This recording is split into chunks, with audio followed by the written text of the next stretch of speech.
بسم اللہ الرحمن الرحیم۔ شروع اللہ پاک کے نام سے جو نہایت مہربان اور رحم والا۔ السلام علیکم۔ آج کا جو ہمارا اسلامک موضوع ہے وہ ہے بہترین ہم سفر اور انسان کے 6 سفر۔ بہترین ہم سفر۔ ایک شخص نے حضرت سیدنا آدم حسن رحمۃ اللہ السلام سے عرض کی، مجھے کوئی ایسا ہم سفر بتائیے جس کی صحبت کی برکتیں لوٹتے ہوئے میں اللہ عز و جل کی بارگاہ میں حاضر ہو سکوں، کیونکہ میں نے سفر حج کا ارادہ کر رکھا۔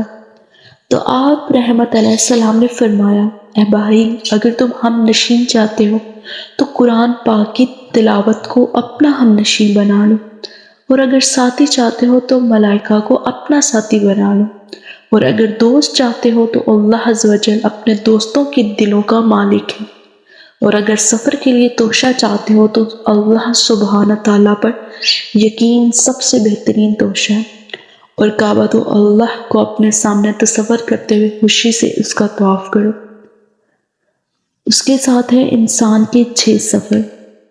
اپنے مستقل ٹھکانے تک پہنچنے کے لیے ہم سب انسانوں کو 6 مختلف سفر درپیش ہیں۔ پہلا سفر مٹی سے خمیر بننے تک، دوسرا سفر رحم تک کا، تیسرا سفر رحم سے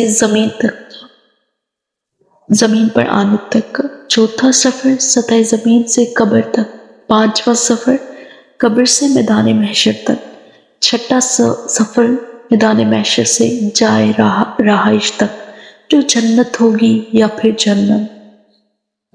بے شک اللہ پاک سے ہماری دعا ہے کہ اللہ پاک ہم سب کو نیک کام کرنے کی توفیق عطا فرمائے، اور جو جنت کی طرف لے کے جاتا ہے اس پر عمل کرنے کی توفیق عطا فرمائے۔ آمین ثم آمین۔ ملتے ہیں ایک نئے اسلامک لیسن کے ساتھ۔ اللہ حافظ۔